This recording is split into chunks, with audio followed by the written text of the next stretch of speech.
الحمد لله نحمده ونستعينه ونستغفره ونؤمن به ونتوكل عليه ونعوذ بالله من شرور أنفسنا ومن سيئات أعمالنا من يهده الله فلا مضل له ومن يضلله فلا هادي له ونشهد أن لا إله إلا الله وحده لا شريك له ونشهد أن سيدنا ومولانا محمدا عبده ورسوله أما بعد فأعوذ بالله من الشيطان الرجيم بسم الله الرحمن الرحيم ولا تجعلوا الله عرضة لأيمانكم أن تبروا وتتقوا وتصلحوا بين الناس والله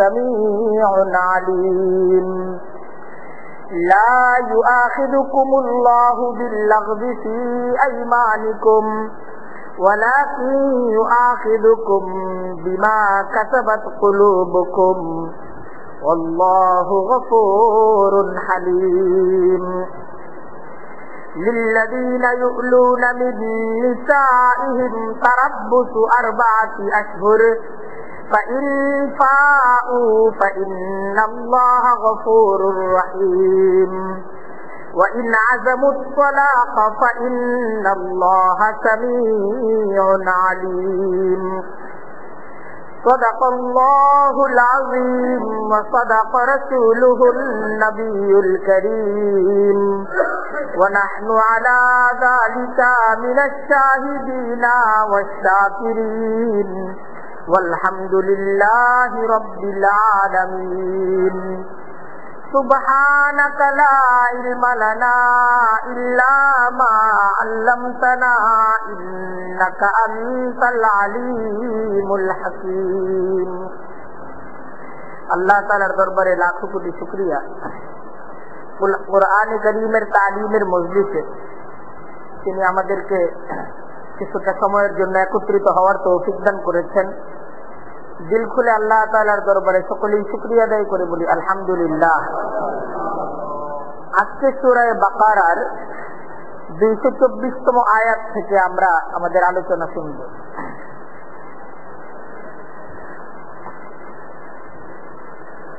তো সূরা বাকারার এই পর্বে ইসলামের বিভিন্ন বিধানগুলোর আলোচনা আমাদের সামনে আসতেছে।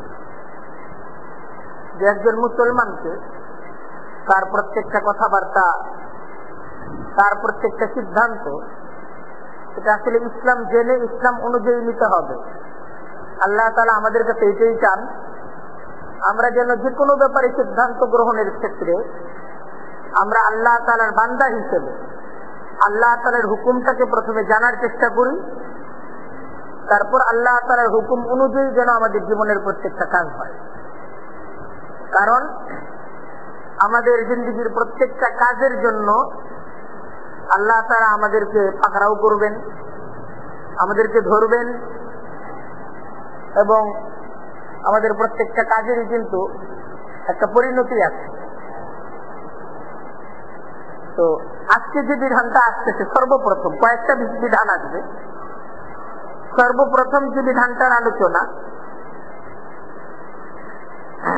যে আল্লাহ তাআলার নামকে আমরা যখন ব্যবহার করব, আল্লাহর নামে যখন আমরা কোনো কাজ করব, আল্লাহর বান্দা হিসেবে আমরা আল্লাহর নামে বিভিন্ন কাজ করার সিদ্ধান্ত গ্রহণ করে থাকি। তো আল্লাহর নামে যে সমস্ত কাজগুলো আমরা করতে চাইব, এই কাজগুলো তো অবশ্যই নেকির কাজ।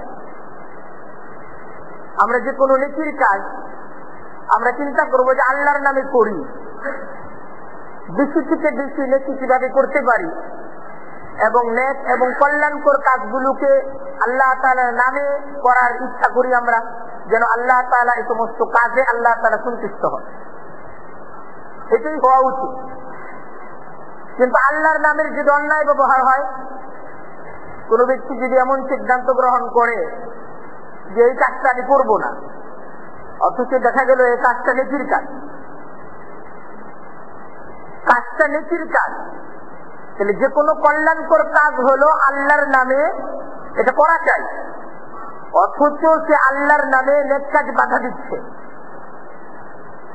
একটা নেক কাজ থেকে বিরত থাকা এটা একটা অন্যায়, আবার আল্লাহর নামে কোন নেক কাজ বর্জন করা এটা আরো বড় অন্যায়। কুরআন কারীমের সূরা বাকারার 224তম আয়াত দ্বারা আল্লাহ তাআলা আমাদেরকে এই সবকটা দিতে চান যে এরকম শপথ বা এই ধরনের অঙ্গীকার, এই ধরনের প্রতিজ্ঞা না করা চাই। এই ধরনের প্রতিজ্ঞা যখন হয়ে যায় তখন এই প্রতিজ্ঞা, এই শপথ এটাকে ভেঙে ফেলা চাই। কোন মুমিন এই সিদ্ধান্ত নিতেই পারে না যে আমি অমুক ভালো কাজটা করবো না, আমি আর দান করবো না, আমি আর দান সৎকার করবো না, আমি অমুক মিসকিন বা আমার অমুক আত্মীয় সে দরিদ্র, তার কাছ থেকে কোনো অন্যায় আচরণ বা আমার প্রতি কোনো অশ্রদ্ধা প্রকাশ পাই, আমি সিদ্ধান্ত নিলাম যে তাকে আর আমি দিব না। অথচ তাকে দেওয়াটা, তাকে সহযোগিতা করাটা এটা একটা নেকির কাজ। এই ধরনের কোন নেকির কাজকে কোন মুসলমান এক তো বর্জন করতেই পারে না, আর দ্বিতীয় আল্লাহর নামে তো বর্জন করার প্রশ্নই ওঠে না। কুরআনে কারীমের এই আয়াত দ্বারা আমাদেরকে বলতেছে এই ধরনের শপথ তোমরা করবে না। লা তাজআলুল্লাহা উরযাতান লিআইমানিকুম, লা তাজআলুল্লাহ, আল্লাহ বলতেছেন আল্লাহর নামটাকে তোমরা ব্যবহার করবে না উরযাতান, ওজুহাত হিসেবে, ঢাল হিসেবে, লিআইমানিকুম, তোমাদের প্রতিজ্ঞা, তোমাদের শপথের ঢাল হিসেবে আল্লাহর নামকে ব্যবহার করবে না। আল্লাহর নামটাকে ঢাল হিসেবে ব্যবহার করবা। যে আনতাবাররু, কোন কল্যাণকর কাজে অংশগ্রহণ করার ব্যাপারে, ওয়াতাত্তাকু, অথবা ক্ষুধা ভীরুতার কোন কাজে অংশগ্রহণ করার ব্যাপারে, ওয়াতুসলিহু বাইনান নাস, অথবা মানুষের মাঝে কোন ধরনের শত্রুতা তৈরি হয়ে গেছে, তুমি তাদের মাঝে একটু সমঝোতা করার মতো তোমার সুযোগ আছে। দুইজন মুসলমানের মাঝে শত্রুতা তৈরি হয়ে গেছে, উভয়ের সাথে তোমার একটা ভালো সম্পর্ক আছে, তুমি ইচ্ছা করলে পারো তাদের উভয়ের মাঝে একটা সমঝোতা তৈরি করে দিতে। যেহেতু তুমি বলতেছো যে আল্লাহর নামে আমি কসম খাইলাম যে তাদের মাঝে আমি সমঝোতা করে দিব না, এই ধরনের শপথ করবেন। আল্লাহু সামিউন আলিম, কারণ তুমি যে এই ধরনের সিদ্ধান্ত গ্রহণ করছো আল্লাহ তো শুনতেছেন, হুঁশিয়ার হও। আলিম, আল্লাহ জানতেছেন, হুঁশিয়ার হও। তুমি যে এমন একটা কাজের সিদ্ধান্ত গ্রহণ করেছো যে একটা ভালো কাজ তুমি করবা না, অথচ এই ভালো কাজটা করার সুযোগ তোমার আছে। তুমি এই ভালো কাজ এক তো করতেছো না, আবার আল্লাহর নামে কসম খাইছো আমি এটা করবো না। হুঁশিয়ার হও, আল্লাহ শুনতেছেন, আল্লাহ জানতেছেন, এই ধরনের কাজ করো না। এই ধরনের কসম কেউ যদি করে ফেলে তার করণীয় কি? করণীয় এই ধরনের কসমটাকে ভেঙে ফেলা। আর কসম যে করছিল, কসম যে ভেঙে ফেলতেছে, কাফারা দিতে হবে। কসম করছে যে, এখন কসম যদি ভাঙা হয় তাহলে কি করতে হয়? কাফারা দিতে হয়। আল্লাহ তাআলার হুকুম, এই ধরনের কসম যদি করা হয় কসম ভেঙে ফেলতে হবে এবং কাফারা দিয়ে দিতে হবে, এবং এই ভালো কাজটা অবশ্যই করতে হবে। এই মুসলমান তার প্রত্যেকটা সিদ্ধান্ত গ্রহণের ক্ষেত্রে সে কিন্তু স্বাধীন না। প্রত্যেকটা সিদ্ধান্ত গ্রহণের ক্ষেত্রে সে অবশ্যই ভাববে যে আমার এই সিদ্ধান্তের পরিণতি কি, আমার এই সিদ্ধান্ত এটা কি আমার আল্লাহকে খুশি করে না আমার আল্লাহকে নারাজ করে, তারপর প্রত্যেকটা সিদ্ধান্ত গ্রহণ করবে। তারপর দেখেন সূরা বাকারার 225তম আয়াত, এই আয়াতের দাওয়াতটা বুঝে আসছে সবার। এর পরের আয়াতটা দেখেন, এই পরের আয়াতে আরেকটা গুরুত্বপূর্ণ বিষয়ের আলোচনা আসছে। আমরা বিভিন্ন সময় বিভিন্ন কসম করেছি, কসম করে বিভিন্ন কথা বলি। যেমন মনে করেন আজকের জোহরের নামাজ আজকের জোহরের নামাজ করিম সাহেব, আব্দুল করিম সাহেব এই মসজিদে পড়ছে, কিন্তু আপনি দেখেন নাই। এখন আপনি যখন আব্দুর রহিম সাহেবের সাথে কথা বলতেছেন, আপনি বললেন যে খোদার কসম করিম সাহেব মসজিদ আজকে জোহরের নামাজ পড়ে নেই, অথচ করিম সাহেব জোহরের নামাজ মসজিদে পড়ছে। এই ধরনের বিভিন্ন কসমও আমাদের দ্বারা হয়ে যায়। এখন ব্যাপারটা এই ক্ষেত্রে আমি যে কসম খাইছি, আসলে আমি তো করিম সাহেবকে দেখি না, আসলে করিম সাহেব এখানেই নামাজ পড়ছে, কিন্তু আমি তাকে না দেখে আমি কসম খেয়ে বলতেছি যে করিম সাহেব মসজিদে নামাজ পড়েনি। তো এই ধরনের কসমগুলো যেটা আমাদের হয়ে যায়, এখানে মিথ্যা কথাটা যে আমার দ্বারা বলা হয়েছে এবং মিথ্যা একটা কসম আমি যে খাইছি, এটা তো আমি না জেনে খাইছি, আমি তো আসলে দেখি নাই তাকে, সেই অনুযায়ী আমি খাইছি। এটা তো আমার অনিচ্ছাকৃত একটা ভুল। আল্লাহ তাআলা বলতেছেন যে এই ধরনের ভুলের জন্য কাউকে পাকড়াও করা হবে, এই ধরনের ভুলগুলো আল্লাহ তাআলা মাফ করে দেবে। তবে কোন ব্যক্তি যদি ইচ্ছাকৃত ভাবে মিথ্যা বলে, যে করিম সাহেবকে মসজিদে দেখার পরও বলতেছে না উনি এই মসজিদে নামাজ পড়েন, অর্থাৎ যাই না বুঝা ইচ্ছাকৃত ভাবে কেউ যদি কসম খেয়ে মিথ্যা কথা বলে, তাহলে তার শক্ত গুনাহ। একটা হলো ভুলে একটা কথা বলা, না জেনে একটা কথা বলা। একটা কথা আপনি বললেন যেটা হাদিসের মাঝে আছে, ইমাম সাহেব এই কথাটা বলছে, এটা আসলে আপনি না জেনে বলছেন, আপনি আসলে জানেন না, আপনার ধারণা কোন এক জায়গায় শুনছেন, আর মনে হইতে ইমাম সাহেবই বলছে, এটা এক ধরনের ভুল। আর আরেকটা আপনি ইমাম সাহেবের কাছ থেকে শুনছেন, তারপরে বলতেছেন যে ইমাম সাহেব এটা বলেন। আপনি শুনছেন, শোনার পর আপনি বলতেছেন যে হুজুর এই কথা বলে নাই, অথচ হুজুর এই কথা বলছে, আপনার এটা মনেও আছে। তাহলে এই জায়গায় অপরাধটা জানার পর অপরাধ না, জানার পর অপরাধ, বুঝার পর অপরাধ। তো এই অপরাধের জন্য তো ক্ষমা নাই। আর একটা অপরাধ হলো না জানার কারণে, না বুঝার কারণে, সেই অপরাধগুলো আল্লাহ তাআলার দরবারে ওই সমস্ত কথাগুলোকে আল্লাহ তাআলা মাফ করে দিতে পারে। কিন্তু যেই কথাটা ইচ্ছাকৃত ভাবে মিথ্যা কথা বলা হলো, এই কথা তো আল্লাহ তাআলার দরবারে ক্ষমা হবে না। কোরআনে কারীমের এই সমস্ত আয়াতগুলোর মাধ্যমে আমাদেরকে আল্লাহ তাআলা সতর্ক করতেছেন, বুঝাচ্ছেন যে কথাবার্তা বলার ক্ষেত্রে তোমরা সাবধান হও। জেনে বুঝে ইচ্ছাকৃত মিথ্যা কথা এটা যেন তোমাদের দ্বারা কোনো অবস্থাতেই বলা না হয়, কারণ মিথ্যা কথা যেটা তোমরা বলতেছো এটা তো রেকর্ড হয়ে যাচ্ছে, আল্লাহ তাআলা শুনতেছেন, আল্লাহর কাছে চলে যাচ্ছে। এটার কি লা ইউআখিদুকুমুল্লাহ, আল্লাহ তোমাদেরকে ধরবেন না, বিল্লাগযি ফি আইমানিকুম, তোমাদের অর্থহীন শপথের জন্য, অর্থহীন বিভিন্ন প্রতিজ্ঞা, বিভিন্ন কসমের জন্য, যে কসমটা না বুঝে না জেনে তুমি করে ফেলেছ, এটার জন্য আল্লাহ তাআলা তোমাকে পাকড়াও করবেন না। ওয়ালাকিন, কিন্তু ইউআখিদুকুম, আল্লাহ তাআলা তিনি তোমাদেরকে অবশ্যই পাকড়াও করবেন, বিমা কাসাবাত কুলুবুকুম, যে সমস্ত কথাগুলোকে তোমাদের অন্তর ইচ্ছা করে বলে, ইচ্ছা করে যে সমস্ত পাপগুলোকে কামাই করে,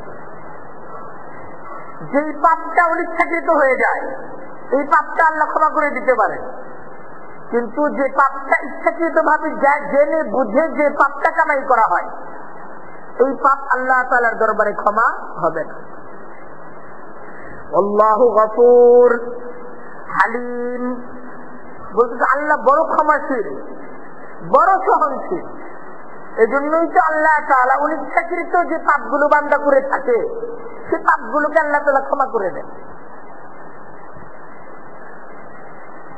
আমি তো আসলে দেখছি নাই, এজন্য আমি বলছি, আমি যে কসম খাইছি আমি তো আসলে আবরারকে মসজিদে দেখছি নাই, এজন্য আমি বলছি যে উনি মসজিদে আসে নাই, কসম।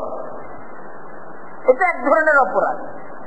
আর আরেকটা দেখার পর আপনি বললেন না আমি তো ওনাকে মসজিদে দেখি নাই, কসম উনি মসজিদে আসে নাই, এটা অন্যায়, এটা অন্যায়, এটা এরকম অন্যায়, এটা এরকম অন্যায়, মিথ্যা কথা বলাটা এরকম একটা অন্যায় যে তওবা ছাড়া এই অপরাধের কোনো ক্ষমা নেই।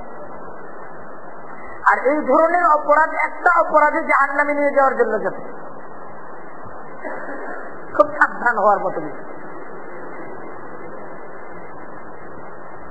এরপর দেখেন সূরা বাকারার 226তম আয়াতে নতুন আরেকটা আলোচনা আসতেছে। এই আলোচনাটা পারিবারিক স্বামী স্ত্রীর সম্পর্কের ব্যাপারে এই হুকুমটা আসতেছে আমাদের সামনে। দেখেন স্বামী স্ত্রীর মাঝে যে একটা ভালোবাসার সম্পর্ক, একটা প্রীতি এবং মহাব্বতের সম্পর্ক, কখনো কখনো এরকম হইতে পারে যে সম্পর্কের মাঝে ভাটা পড়ে গেল, সম্পর্কের কোন অবনতি ঘটে গেল। তো ইসলাম তো আসলে একটা মানবিক ধর্ম, তো ইসলাম এই বিষয়টাকে অবশ্যই স্বীকার করে যে কখনো কখনো তাদের মাঝে সম্পর্কের অবনতি ঘটতে পারে, এটা বাস্তব, মনোমালিন্য এটা হতে পারে। কিন্তু যদি কখনো মনোমালিন্য হয়ে যায় তার একটা সীমা আছে, একটা সীমা আছে যে এই সীমার ভিতরে মনোমালিন্য হয়ে যাওয়াটাকে ইসলাম সুযোগ দেয় যে এতদিন এই সীমাকে অতিক্রম করা, এটা ইসলাম কোনোভাবেই মুসলমানদের জন্য বরদাস্ত করে। আর কি সীমাটা হলো 4 মাস। সীমাটা কতদিন? 4 মাস। স্বামী স্ত্রীর মাঝে যখন কোন সম্পর্কের অবনতি ঘটে, ঝগড়া হতে পারে, যে ঝগড়ার পরিপ্রেক্ষিতে স্বামী সিদ্ধান্ত নিল স্ত্রীর সাথে সে আর মেলামেশা করবে না, স্বামী স্ত্রীর সম্পর্ক সে রাখবে না। আরবের জাহিলি যুগে স্বামী যদি স্ত্রীর প্রতি, আমাদের সমাজের মাঝেও এই ধরনের জাহালাত আছে যে স্বামী এবং স্ত্রী তাদের মাঝে সম্পর্কের চরম একটা অবনতি ঘটলো, আর সম্পর্কের অবনতি এরকম ভাবে ঘটলো যে তাদের মাঝে আর সম্পর্ক টিকবে না। এখন স্বামীও স্ত্রীকে তালাক দেয় না, স্ত্রীও স্বামীর কাছ থেকে তালাক নেয় না, মাসের পর মাস, বছরের পর বছর তারা ভিন্ন ভিন্ন ভাবে, না তাদের স্বামী স্ত্রীর সম্পর্ক আছে না সম্পর্ক নাই। আইনত তারা পরস্পরের স্বামী স্ত্রী, কিন্তু কার্যত তারা একে অপর থেকে বিচ্ছিন্ন। এবং স্বামী সে প্রতিজ্ঞাবদ্ধ যে সে কোনোভাবেই আর স্ত্রীর সাথে সে একত্রিত হবে না, আবার এই স্ত্রীকে সে তালাকও দেয়। এই ধরনের অবস্থাগুলো আমাদের সমাজে আছে না? এই ধরনের অবস্থা আছে। তো এই অবস্থাটা ইসলাম কোনোভাবেই সমর্থন করে। ইসলামের কথা হলো যে স্বামী যদি কখনো এই প্রতিজ্ঞায় আবদ্ধ হয় যে আমি আমার স্ত্রীর সাথে আর মেলামেশা করবো না, স্বামী স্ত্রীর সম্পর্ক যেটা এটা রাখবো না, তো এই সম্পর্ক না রাখার সিদ্ধান্তটা কতদিনের জন্য? কখনো এটা হইতে পারে অনির্ধারিত, কতদিনের জন্য এই সিদ্ধান্ত সে নিজেও জানে না, কোন সীমা নাই। আর আরেকটা আছে সীমা ঠিক করলো যে 6 মাস বা 1 বছর, অথবা সীমা ঠিক করলো 4 মাস, অথবা সীমা ঠিক করলো 7 দিন, হইতে পারে না যে 7 দিন যাবো না, বা 15 দিন বা 1 মাস, নানা ধরনের সিদ্ধান্ত হতে পারে। তো এই সম্পর্কের অবনতিটা যদি 4 মাসের ভিতরে হয়, তার সিদ্ধান্তটা যদি হয় 1 মাস, 2 মাস, 3 মাসের সিদ্ধান্ত, তাহলে সে যদি প্রতিজ্ঞা করে, যদি কসম খেয়ে ফেলে, তাহলে তো এই 3 মাসের ভিতরে সে যদি কসম ভঙ্গ করে তাকে কাফারা দিতে হবে। কাফারা দিয়ে স্ত্রীর সাথে কি করতে পারবে? সম্পর্ক আবার নতুন ভাবে সম্পর্ক তৈরি করতে পারবে। আর যদি 3 মাস পর্যন্ত বা 7 দিন 10 দিন পর্যন্ত যে কসম সে খাইছে এ কসম পূর্ণ করলো, তারপর স্ত্রীর সাথে সে মিলিত হইল, তাহলে কোনো কথা নাই। 4 মাসের কমের মাঝে ইসলাম এটাকে বরদাস্ত করে। কিন্তু যদি কোনোভাবে 4 মাস পার হয়ে যায়, 4 মাস যদি পার হয়ে যায় তাহলে অটোমেটিক তালাক হয়ে যাবে। অটোমেটিক স্বামী স্ত্রী একে অপর থেকে তালাকের মাধ্যমে কি হয়ে যাবে, বিচ্ছিন্ন হয়ে যাবে। এটাই ইসলামের সিদ্ধান্ত। তাদের মাঝে সম্পর্ক আর থাকবে না, তালাক হয়ে যাবে। এই সমস্ত কিছুর একটা সীমা আছে। স্বামী স্ত্রীর মাঝে মনোমালিন্য যদি হয়ে যায় এবং সেই মনোমালিন্যকে কেন্দ্র করে স্বামী যদি সিদ্ধান্ত গ্রহণ করে, কসম খায় যে স্ত্রীর সাথে আমি আর মেলামেশা করব না, এবং এই মেলামেশা না করার এই সিদ্ধান্তটা যদি 4 মাস বা 4 মাসের বেশি হয়, তাহলে 4 মাস অতিবাহিত হওয়ার মাধ্যমে তাদের মাঝে তালাক হয়ে যায়। এই সিদ্ধান্তটাই এখানে আছে।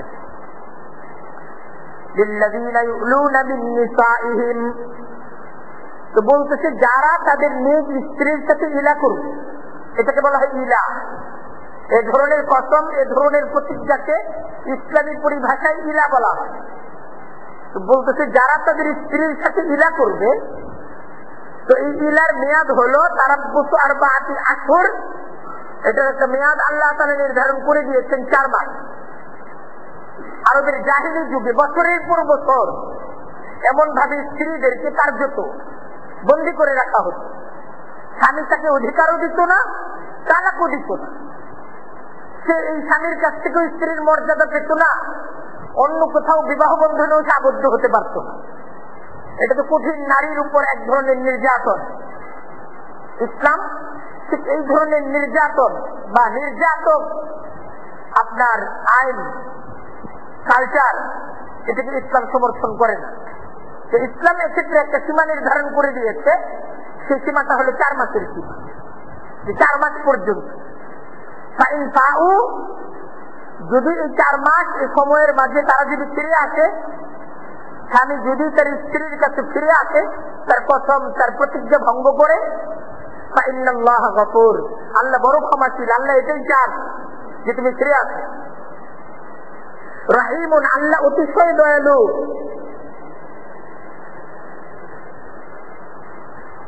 তাদের মাঝে বিবাহ ঠিক থাকবে, বিবাহ নষ্ট হবে না। 4 মাসের মাঝে যদি ফিরে আসে, বিবাহ কি হবে না, নষ্ট হবে না, বিবাহ ঠিক থাকবে। এবং আল্লাহ তাআলা খাস তাদের উপর রহমত করবে। এই জন্য কি তারা সীমার ভিতরেই তাদের মনোমালিন্য, এটা থেকে মুক্ত হয়ে তারা আবার তাদের পারিবারিক দাম্পত্য জীবনকে আবারও তারা শুরু করছে।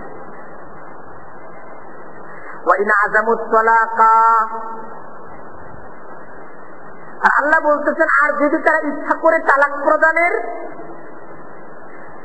আর যদি তারা তালাক প্রদানের ইচ্ছা করে ফেলে, ফাইন্নাল্লাহা সামিউন আলিমুন, তবে নিশ্চয়ই আল্লাহ সব শুনেন, তিনি সব জানেন। আল্লাহ তাআলা তো এই কসম, এই যে স্বামীর প্রতিজ্ঞা, এটা পৃথিবীর কেউ না জানলেও আল্লাহ জানেন। তার সংকল্পের বিষয়টাও আল্লাহ জানেন। আল্লাহ জেনে বুঝেই সিদ্ধান্ত দিয়েছেন যে তুমি তোমার স্ত্রীর সাথে আর কোনোদিন মিলবা না। এই সিদ্ধান্ত গ্রহণ তুমি যেহেতু করে ফেলেছ, সুতরাং আল্লাহর সিদ্ধান্ত চলে এসেছে, এই স্ত্রীর সাথে তোমার তালাক হয়ে গেছে। সিদ্ধান্তটা কার? আল্লাহর। আর আল্লাহ তাআলা যে সিদ্ধান্ত দেন জেনে বুঝেই দেন। আল্লাহ জানেন তোমার সংকল্প, আল্লাহ জানেন তোমার ইচ্ছা, আর তোমার সংকল্প, তোমার ইচ্ছার উপর ভিত্তি করে আল্লাহ তাআলার সিদ্ধান্ত চলে এসেছে। আর সেই সিদ্ধান্তটা হলো তালাকের সিদ্ধান্ত। কুরআনে কারীমের এই আয়াত দ্বারা প্রত্যেকটা স্বামীকে এই সতর্কতাও দেওয়া হচ্ছে যে তুমি যে এইভাবে তোমার স্ত্রীকে তালাক প্রদানের ইচ্ছা করতেছ, তোমার পক্ষ থেকে যদি কোনো বাড়াবাড়ি হয়, তোমার পক্ষ থেকে যদি কোনো জুলুম হয়, আল্লাহ কিন্তু জানে। নারী সে তোমার কাছ থেকে যদি নির্যাতনের শিকার হয়, তোমার পক্ষ থেকে যদি কোনো অন্যায় সিদ্ধান্তের শিকার হয়, আল্লাহর কাছে কিন্তু প্রত্যেকটা অন্যায়ের জন্য তোমাদেরকে জবাব দিতে হবে। সেই সাবধান, অন্যায় যেন কোনো অবস্থাতেই না হয়। এখানে আরেকটা সিদ্ধান্ত আমাদের সামনে আসলো, আরেকটা বিধান আসলো, এটা হলো ইলার বিধান। কুরআনে কারীমের সূরা বাকারার 226, 227 এই দুইটা আয়াতের মাঝে এই বিধানের আলোচনাটা। এরপর দেখেন 228 নম্বর আয়াত থেকে আলোচনা আসতেছে।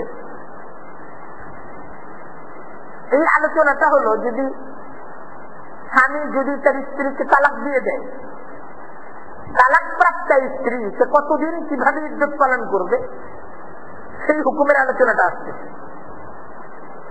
তো বলা হচ্ছে ওয়াল মুতাল্লাকাত, যে তালাক প্রাপ্ত স্ত্রীগণ ইয়াতারাব্বাসনা বিআনফুসিহিন্না, তাদের স্বামী যখন তাদেরকে তালাক দিয়ে দিবে তো সাথে সাথেই সে অন্য কারোর সাথে বিবাহ বন্ধনে আবদ্ধ হতে পারবে না। এটা আল্লাহর বিধান। কোন নারীকে যখন তার স্বামী তালাক দিয়ে দিবে তো তালাক প্রাপ্ত হওয়ার সাথে সাথে সে তার পুরাতন স্বামী তাকে তালাক দিয়ে দিচ্ছে, নতুন স্বামীর সাথে সে বিবাহ বন্ধনে আবদ্ধ হয়ে গেল। এই সুযোগটা ইসলাম দেয় না। দেয় ইসলাম? ইসলাম দেয় না। ইসলামের বিধানগুলো জানা দরকার। ইসলাম দেয় না, বরং ইসলামের বিধান হলো যে এই নারী অন্য কোথাও বিয়ে করা থেকে নিজেকে বিরত রাখবে সালাসাতা কুরুইন, 3 মাসিক পর্যন্ত, 3 বার ঋতুবর্তী হওয়া পর্যন্ত। অর্থাৎ স্বামী তাকে তালাক দেওয়ার পর 3 ঋতু পর্যন্ত মহিলাদের আপনার মাসিক হয়, হ্যাঁ, তাদের হায়েজ হয়, যেটাকে ইসলামী পরিবেশে হায়েজ বলা হয়। তো তার স্বামী তাকে তালাক দেওয়ার পর 3 বার ঋতুবর্তী হওয়া পর্যন্ত সে ইদ্যত পালন করবে। এটাকে বলা হয় ইদ্যত। যে অন্য স্বামীকে সে এই সময়ের মাঝে গ্রহণ করতে পারবে, এই সময়টা তাকে অতিবাহিত করতে হবে। কোথায় অতিবাহিত করবে এই ব্যাপারে ইসলামের বিধান আছে, স্বামীর ঘরেই, স্বামীর বাড়িতে। স্বামীর বাড়িতেই সে যথাযোগ্য মর্যাদার সাথে সে এই সময়টা সে অতিবাহিত করবে 3 মাস পর্যন্ত, মানে 3 মাস না 3 ঋতু পর্যন্ত। এখন ব্যাপারটা এই জায়গায় আল্লাহ তাআলার বিধান আরেকটা বিষয়ের আলোচনাও হচ্ছে যে একজন স্ত্রী, এটা মহিলাদের ব্যাপার, তার কখন তুহুর শুরু হলো, কখন থেকে তার মাসিক শুরু হলো, এটা একমাত্র সেই বলতে পারবে, অন্য কেউ তো বলতে পারবে। এক্ষেত্রে আল্লাহ তাআলা কঠিন ভাবে সতর্ক করতেছেন, হুঁশিয়ার করতেছেন যে এই ক্ষেত্রে সত্য তোমাকে প্রকাশ করতে হবে, কোনোভাবেই সত্যকে গোপন করা যাবে না। বলা হচ্ছে ওয়ালা ইয়াহিল্লু লাহুন্না, কোন নারীর জন্য এটা হালাল না, এটা হারাম। আইয়াকতুমনা, যে সে গোপন করে রাখলো মা খালাকাল্লাহু ফি আরহামিহিন্না, আল্লাহ তাআলা তার গর্ভে যা সৃষ্টি করেছেন, অর্থাৎ এই সময়ের মাঝে তার গর্ভে যদি কোনো ভ্রূণ আসে, গর্ভে যদি কোনো বাচ্চা আসে, অথবা তার যদি ঋতু হয়, সেই ক্ষেত্রে অবশ্যই সত্যটা সে জন্য প্রকাশ করে। এক্ষেত্রে সে যদি কোনো মিথ্যার আশ্রয় নেয় তাহলে এটা হারাম। 3 ঋতু তার হলো না, তার আগেই সে বললো আমার 3 ঋতু হয়ে গেছে, তাহলে এটা হারাম হবে। অথবা 3 ঋতু হয়ে যাওয়ার পরও সে বলতেছে যে না আমার এখনো 3 ঋতু অতিবাহিত হয় নাই, তো বলা হয়েছে এটাও হারাম। কারণ এই 3 ঋতু পর্যন্ত স্বামী তাকে ইচ্ছা করলে কি করতে পারে, ফিরিয়ে আনতে পারে। এখন সে যদি তার পুরাতন স্বামীর কাছে ফিরে যাওয়ার ইচ্ছায় সে যদি বলে যে না আমার এখনো 3 ঋতু অতিবাহিত হয় নাই, তাহলে সে হারামের আশ্রয় নিল। আবার পুরাতন স্বামী থেকে বাঁচার জন্য সে যদি বলে যে আমার 3 ঋতু অতিবাহিত হয়ে গেছে, তাহলে এই ক্ষেত্রেও সে হারামের আশ্রয় নিল। তাই তাকে বলা হচ্ছে যে ইন কুননা ইউমিননা বিল্লাহি ওয়াল ইয়াউমিল আখির, যে যদি তারা আল্লাহকে এবং পরকালকে বিশ্বাস করে, তারা যেন তাদের এই সত্য প্রকাশের ব্যাপারে তারা যেন কোনো মিথ্যার আশ্রয় না নেয়। এটা তাদের জন্য হালাল না, এটা তাদের জন্য হারাম। কারণ তারা যদি সত্যকে গোপন করে ইজ্জত গণনার ক্ষেত্রে ভুল হয়ে যাবে, আর ইজ্জতের সাথে অনেক কিছুর সম্পর্ক। তাই সঠিকভাবে ইজ্জতটা জানার জন্য তাকে কি করতে হবে, সত্য প্রকাশ করতে হবে। এটা একটা বিধান গেল। এখন বলা হচ্ছে এই যে এই ইদ্যুৎকালীন সময়, এই সময়টা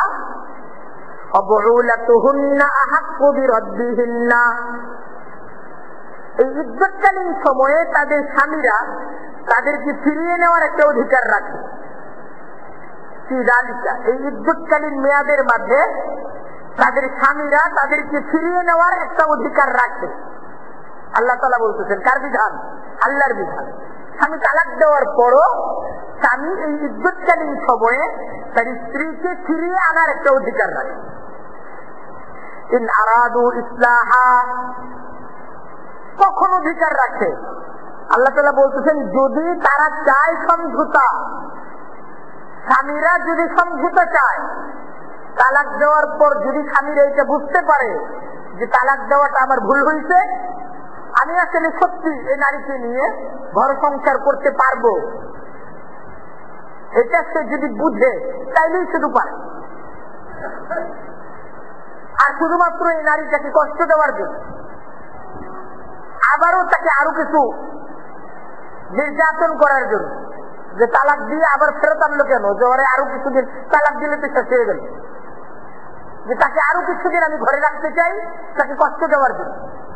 এই ধরনের কোন নিয়োগ যদি করে, তাহলে এই জন্য আল্লাহ তাআলার দরবারে গুনাহগার হবে। সেই বলা হচ্ছে ইন আরাদু ইসলাহা, যদি তারা সমঝোতা চায়, স্বামীরা যদি কি চায়, সমঝোতা চায়, তাহলে তারা এই মেয়াদের মাঝে তাদের স্ত্রীদেরকে ফিরিয়ে আনার একটা অধিকার রাখে। ইচ্ছাটা থাকতে হবে সমঝোতা, ইচ্ছাটা থাকতে হবে সৎভাবে তাদের সাথে জীবনযাপন করার, ইচ্ছাটা বাড়াবাড়ি করার আর তাদেরকে কষ্ট দেওয়ার ইচ্ছাটা স্বামীদের মাঝে থাকা যাবে না। কেন থাকা যাবে না? আল্লাহ তাও বুঝাচ্ছেন, ওয়ালাহুন্না মিসলুল্লাযী আলাইহিন্না বিল মারুফ, ওয়ালাহুন্না মিসলুল্লাযী আলাইহিন্না বিল মারুফ। আল্লাহ তাআলা বুঝাচ্ছেন যে নারীদেরও তো তাদের স্বামীর কাছে অধিকার আছে, যেমন স্বামীর রয়েছে নারীদের কাছে অধিকার। স্বামীর যেমন তাদের স্ত্রীর কাছে কিছু পাওনা আছে, স্ত্রীর কি কিছুই পাওনা নাই? বরং একে অপরের পাওনাগুলো পূরণ করার ক্ষেত্রে স্বামী স্ত্রী উভয়তে সমান। কারণ আল্লাহ তাআলা স্বামীদের উপর যেমন কিছু জিম্মাদারি দিয়েছেন, স্ত্রীদের উপর কিছু জিম্মাদারি যেমন দিয়েছেন, যেমন স্বামীর উপরও তো কিছু জিম্মাদারি দিয়েছেন। আল্লাহ তাআলার প্রত্যেকটা হুকুম তো ইনসাফের হুকুম। একজন মুসলমানকে এটা বুঝতে হবে যে আমার একটা সম্মান আল্লাহ তাআলা ঘরের মাঝে দিয়েছেন, স্ত্রীর উপর আমার একটা মর্যাদা আল্লাহ তাআলা দিয়েছেন। এর অর্থ এই না যে আমি যা খুশি তাই আমার স্ত্রীর সাথে আমি আচরণ করতে পারবো, এ সুযোগ তো ইসলাম দেয় নাই। আমার ঠিক যেমন সম্মান আছে, ঠিক তেমনি আমার দায়িত্ব আছে। আজকাল যে সমস্যাটা আমাদের হয়, আমরা শুধু আমাদের সম্মানটা বুঝি, আমাদের দায়িত্বটা বুঝি না। আমরা ইসলামটাকে ঢাল হিসেবে ব্যবহার করি, আল্লাহ তাআলার নামটাকে ঢাল হিসেবে ব্যবহার করি। আমরা আল্লাহ তাআলার হুকুমটা মানার চেষ্টা করি। প্রত্যেকটা স্বামীকে তার স্ত্রীর প্রতি যত্নবান হতে হবে, তার জানতে হবে যে আমার দায়িত্ব, আমি আমার দায়িত্ব কতটুকু আমার স্ত্রীর পিছনে পালন করতেছি। আর ঠিক সেইভাবে স্ত্রীদেরকেও জানতে হবে যে আমার স্বামীর প্রতি আমার কর্তব্যগুলো কি। স্ত্রী এটা চিন্তা করবে স্বামীর প্রতি কোনো কর্তব্য পালনে আমি ভুল করতে কি, আমার দ্বারা কোনো ভুল হচ্ছে কিনা, এটা স্বামী দেখবে না।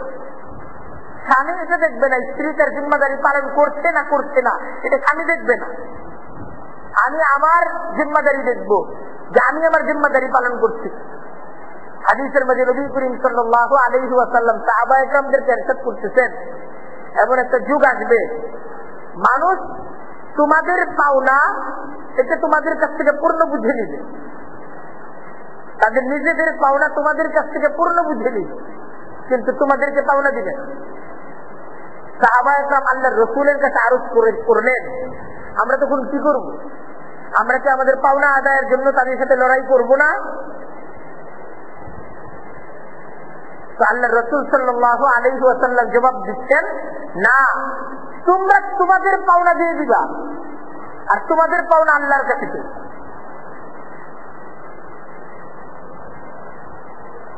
আমরা যারা মুসলিম,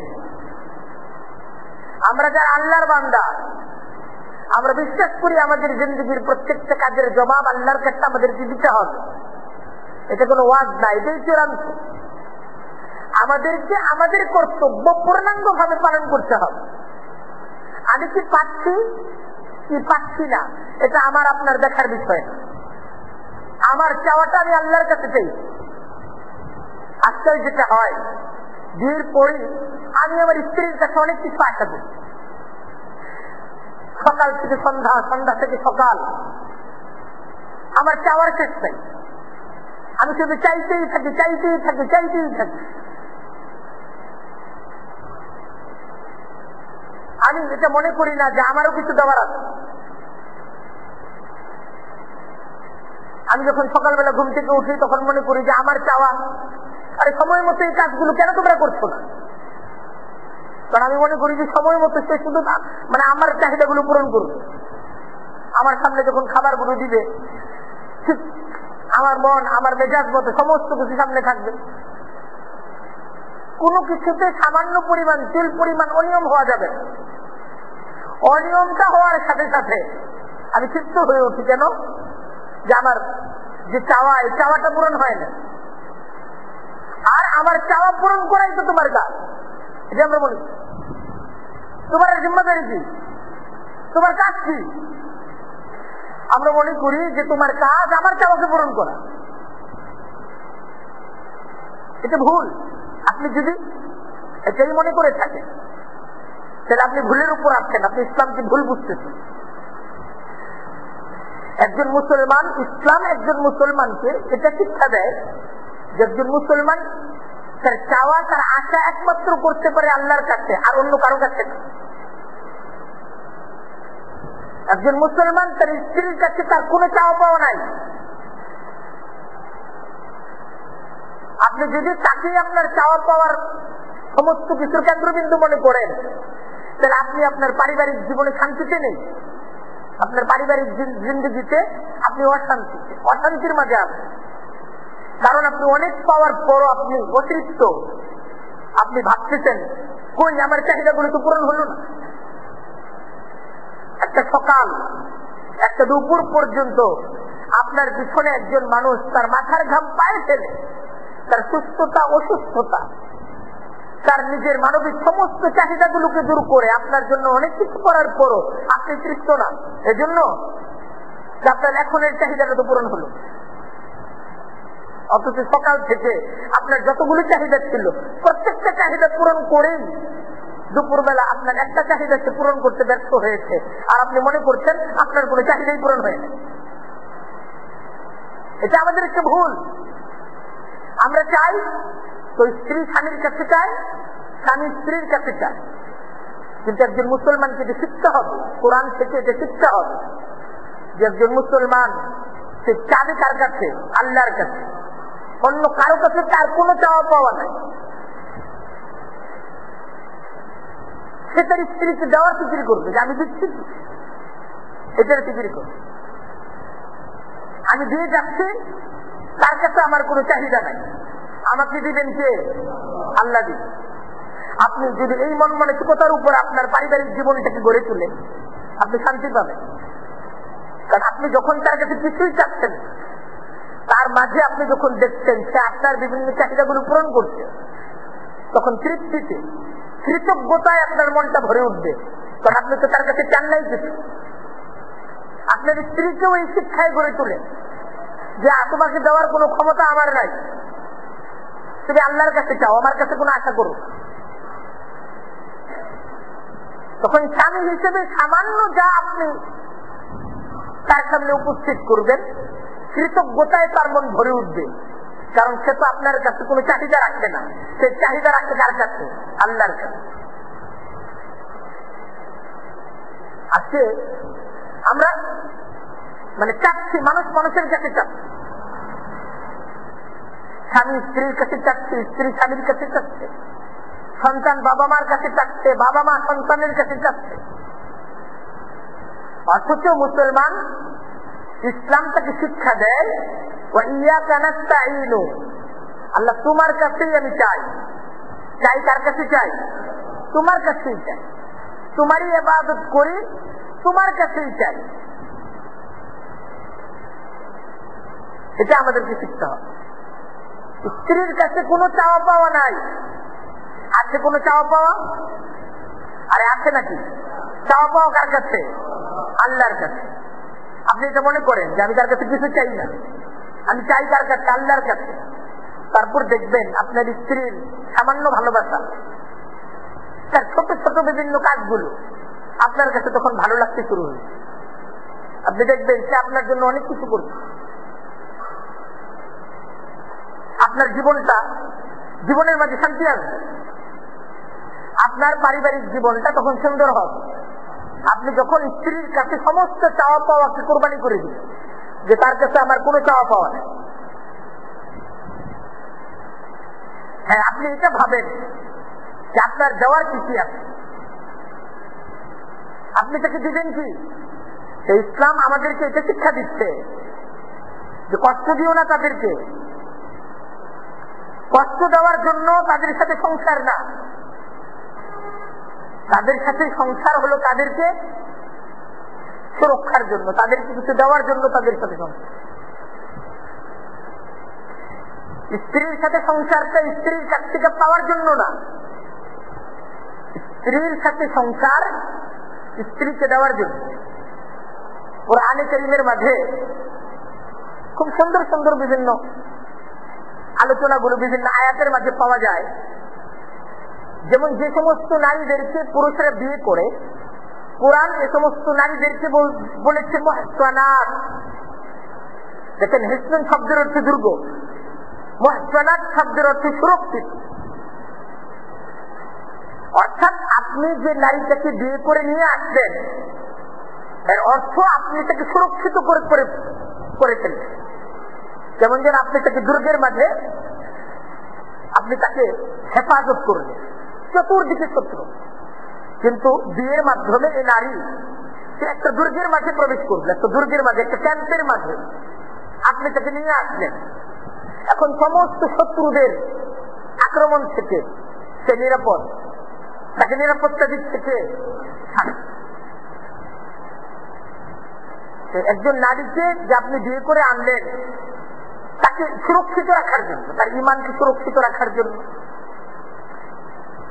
তার আমলকে সুরক্ষিত রাখার জন্য, তার দুনিয়া, তার আখিরাত, সমস্ত কিছুকে গড়ে তোলার জন্য, তাকে গুনাহ থেকে সুরক্ষার জন্য, তাকে ইবাদতের, আল্লাহ তাআলার আনুগত্যের একটা জীবন তাকে দেওয়ার জন্য আপনি তাকে সুরক্ষিত করে ফেলবেন।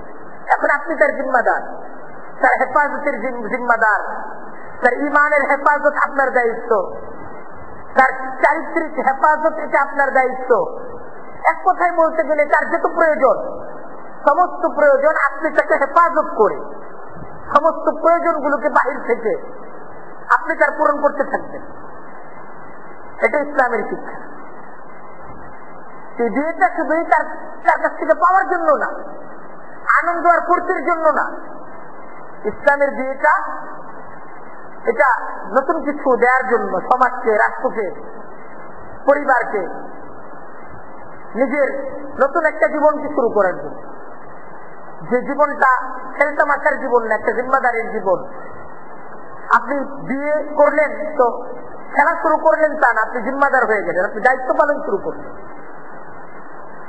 এটা তামাশার খেলা না, এটা একটা দায়িত্ব। ইসলাম এক একজন স্বামীকে এক একজন খেলোয়াড় বলে না, এক একজন স্বামী এক একজন জিম্মাদার, এক একজন জিম্মাদার, এক একজন স্বামী। তার দ্বারা একটা পরিবার, সে পরিবারের জিম্মাদারি পালন হবে, সে দায়িত্ব। তাই স্ত্রীকে কষ্ট প্রদান করা ইসলাম বলতেছে এই ইচ্ছায় না, বরং তার সাথে সদ্ভাব বজায় রাখা, এটা তোমার জিম্মাদার।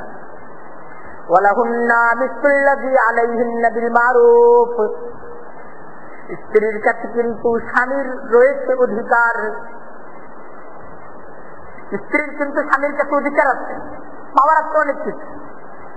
এটাকে আল্লাহ তাআলা আগে বলতেছেন, এটাকে আগে আনতেছেন, তারপর বলতেছেন যেমন স্বামীর কিছু পাওনা আছে স্ত্রীর কাছে, তুমি স্বামী হিসেবে স্ত্রীর কাছে কিছু পাও, ঠিক আছে, কিন্তু স্ত্রীও কিন্তু তোমার কাছে পায়।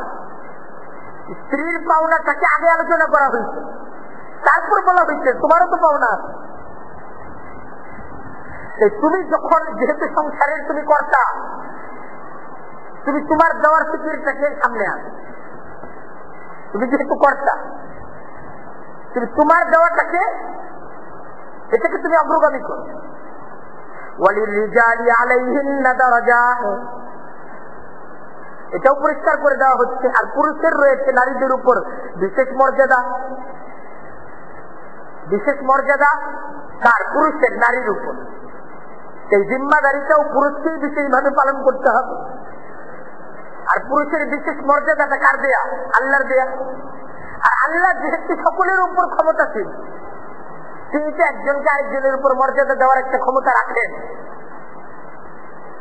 সেই হিসেবে আল্লাহ তাআলা পুরুষদেরকে একটা বিশেষ মর্যাদা দিয়েছেন, কিন্তু নারীকে দিয়েছেন বিশেষ অধিকার। পুরুষের যেমন মর্যাদা বেশি, নারীর অধিকার বেশি। আল্লাহু আজিজুন হাকীম, আর আল্লাহ তিনি প্রতাপশালী, তিনি প্রজ্ঞার অধিকারী। আল্লাহ একটু তার ক্ষমতা আছে আর আরেকটা তার জ্ঞান আছে।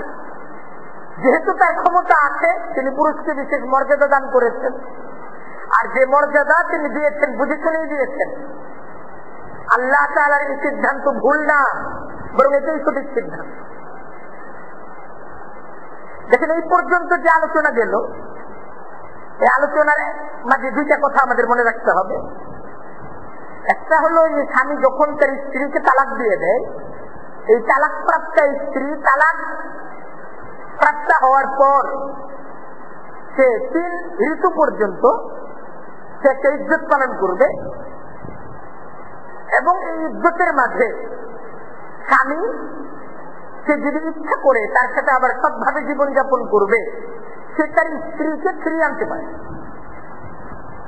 আচ্ছা, এখন কথা হলো, এই ধরনের তালাক দিবে আবার ইজ্জতের মাঝে ফিরিয়ে আনবে, এরকম তালাকটা একজন স্বামী একজন স্ত্রীকে কয়বার দিতে পারে? জাহেলি যুগে এই ধরনের তালাকের দেওয়ার কোন সিস্টেম ছিল না। হাজার হাজার বার, শত শত বার, বারবার তালাক দিত, বারবার ফিরে আসে।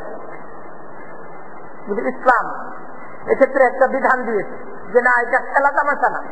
যদি সকালবেলা তালাক দিবা, বিকালবেলা নিয়ে আসবা, আবার দিনের পর দিন তালাক দিতেই থাকবা, আবার ফিরে আনতেই থাকবা। দাম্পত্য জীবনটা এটা তো একটা খেলনা না, এটা একটা জিম্মাদারি। এই ধরনের তালাক, যে তালাক দেওয়ার পর স্বামী আবার তার স্ত্রীকে সৎভাবে জীবন যাপনের ইচ্ছায় ফিরিয়ে আনতে পারবে, এই ধরনের তালাক স্বামী তার স্ত্রীকে 2 বার দিতে পারে। আত-তালাকু মাররাতান, এই ধরনের তালাকটা কয়বার দিতে পারবে? 2 বার। 2 বার তালাক দিতে পারবে। প্রথম একবার তালাক দিল, তালাক দেওয়ার পর আবার ইজ্জতের মাঝে ফিরিয়ে নিয়ে আসবে স্ত্রীকে, বুঝবে যে একসাথে ঘর সংসার করতে পারবো।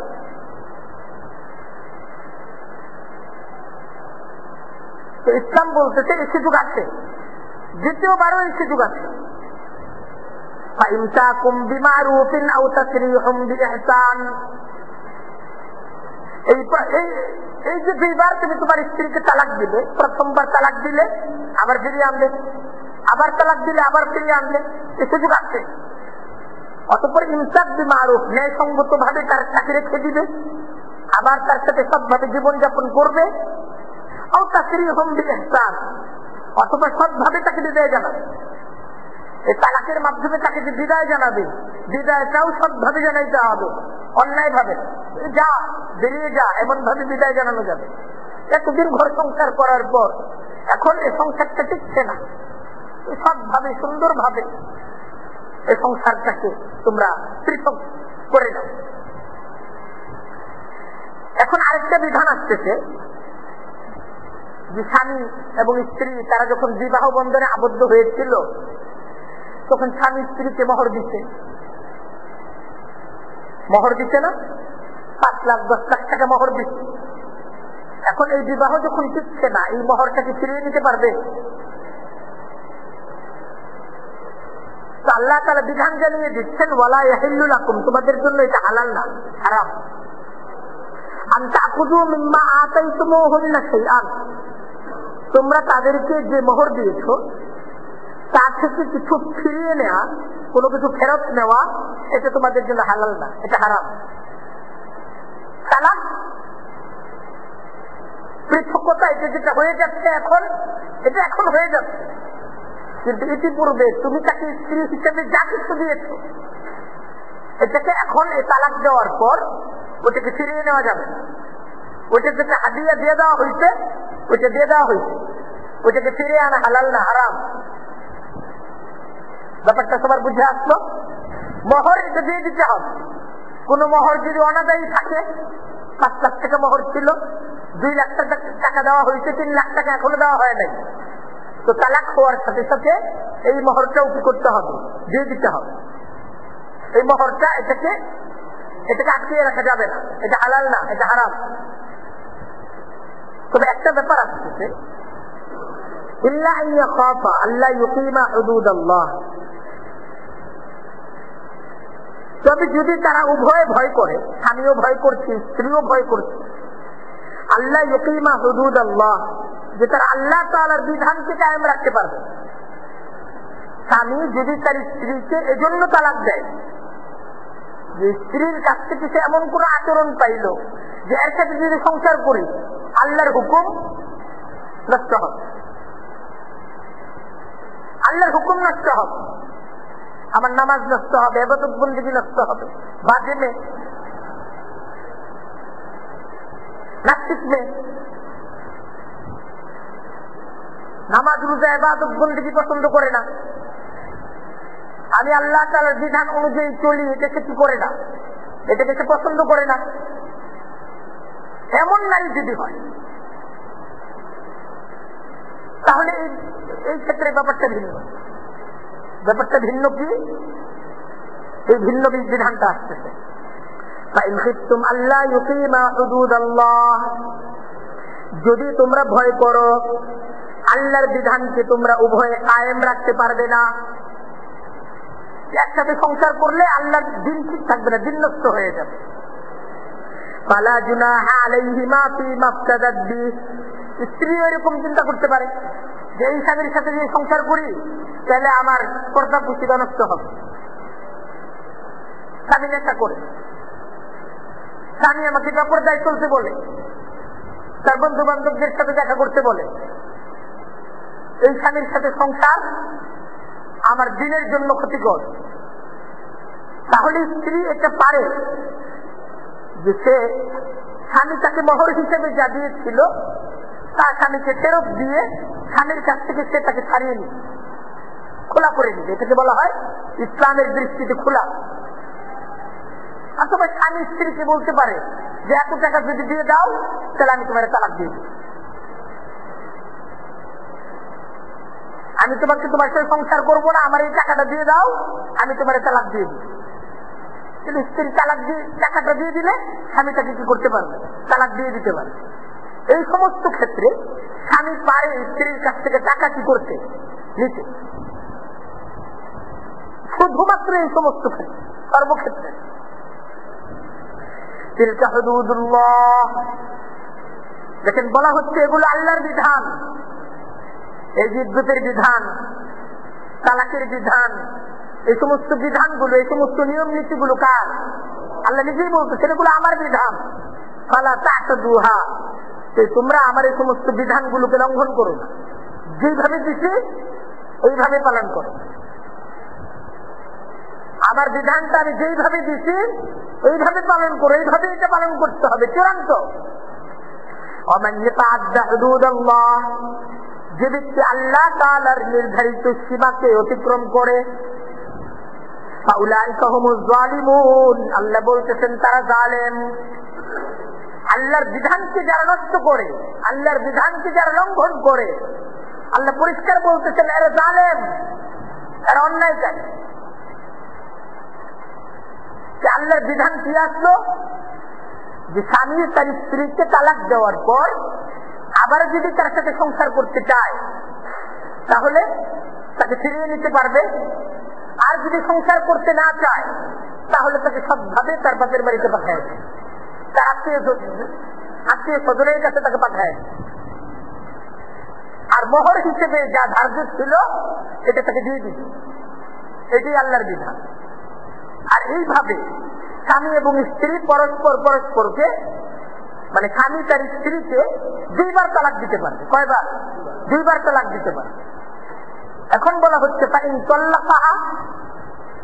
এরপরও যদি স্বামী তার স্ত্রীকে তালাক দেয়, অর্থাৎ এর আগে 2 বার তালাক দিতে, তালাক দেওয়ার ঘটনা কয়বার ঘটছে?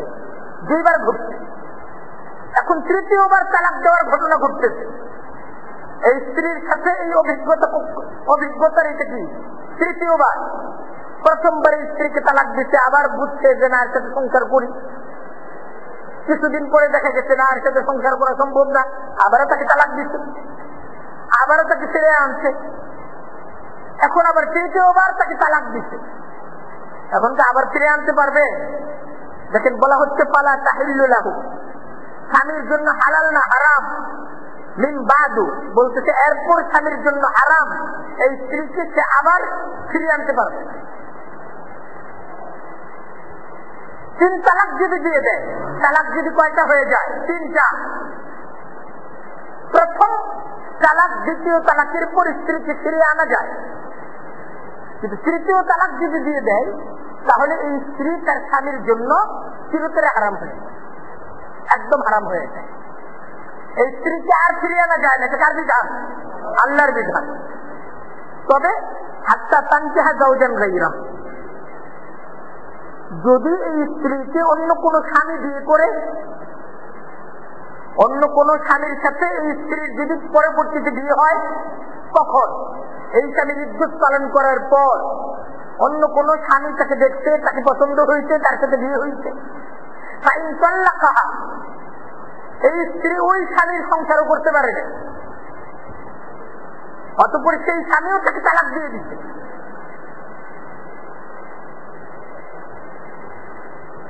ফালা জুনাহা আলাইহিমা আন ইয়াতারাজা, আল্লাহ বলতেছেন তাহলে তাদের উপর কোনো অভিযোগ হবে না যদি তারা একে অপরের কাছে ফিরে আসতে চায়। ইন জান্না আন ইউকিমা হুদুদাল্লাহ, আর তারা যদি ধারণা করে যে আল্লাহর বিধানকে তারা কায়েম রাখতে পারবে।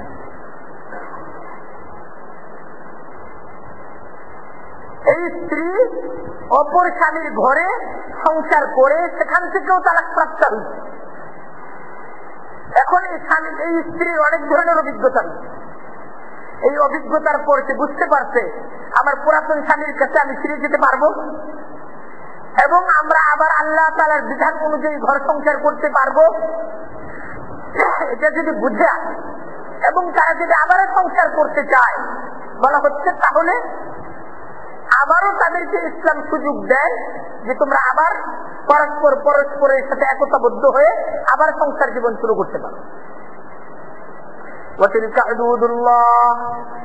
এই বিধানটা আল্লাহ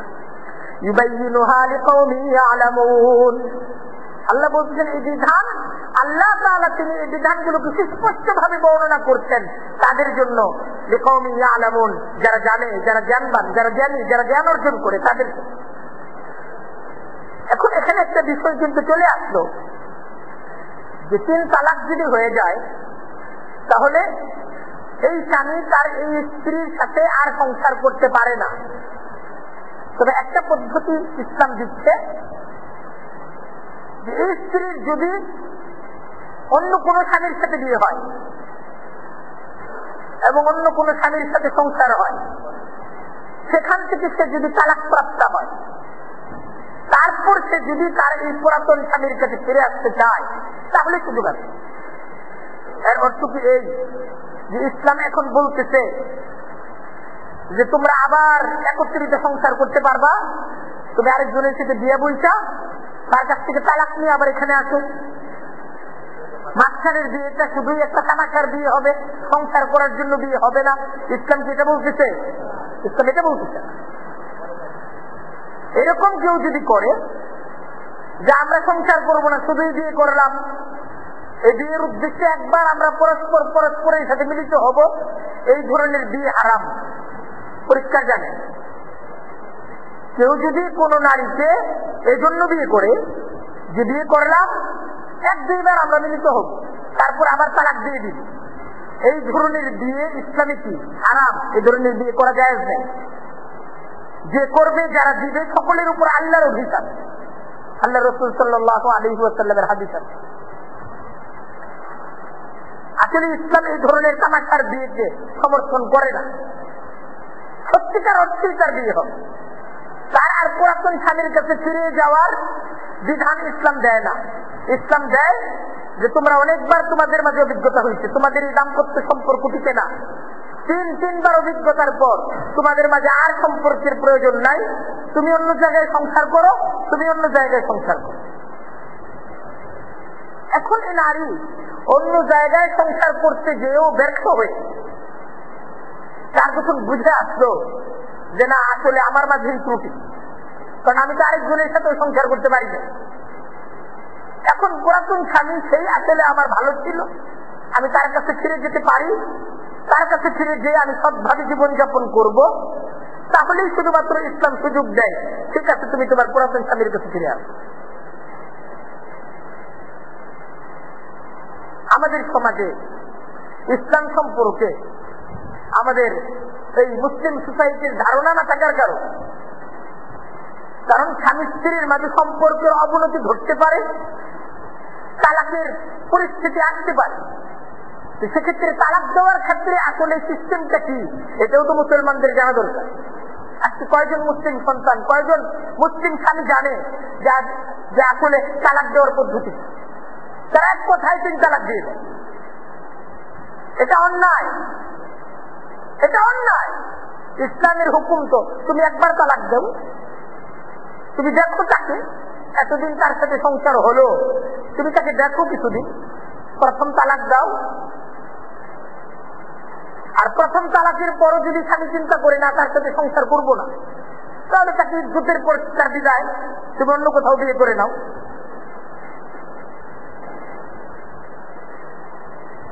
তাকে 3 তালাক দিয়ে তাকে ঘর ছাড়া করতে হবে, এটা তো অন্যায়।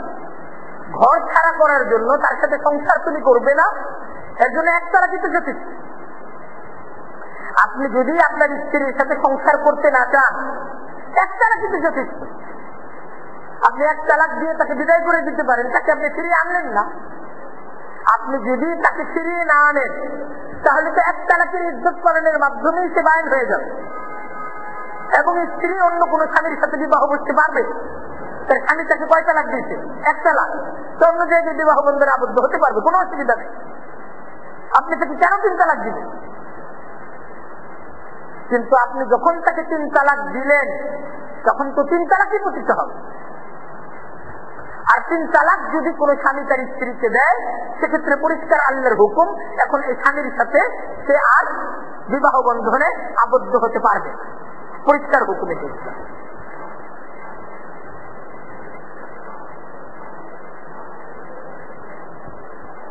তালাক সংক্রান্ত আরো কিছু বিধান 231 এবং 232তম আয়াতের মাঝে আলোচনা হবে। আমরা ইনশাআল্লাহ ওই সমস্ত বিধানগুলোর আলোচনা আগামী সপ্তাহে আমরা আমাদের আলোচনায় আনবো। আল্লাহ তাআলা আমরা যে সমস্ত বিধানগুলো জানতেছি, পরিষ্কার ভাবে আমাদেরকে সমস্ত বিধানগুলো বুঝার এবং আমাদের দাম্পত্য জীবন এটাকে সুন্দরভাবে অতিবাহিত করার আল্লাহ তাআলা আমাদেরকে তৌফিক দান করুক। ওয়া আখিরু দাওয়ানা আলহামদুলিল্লাহি রাব্বিল আলামিন।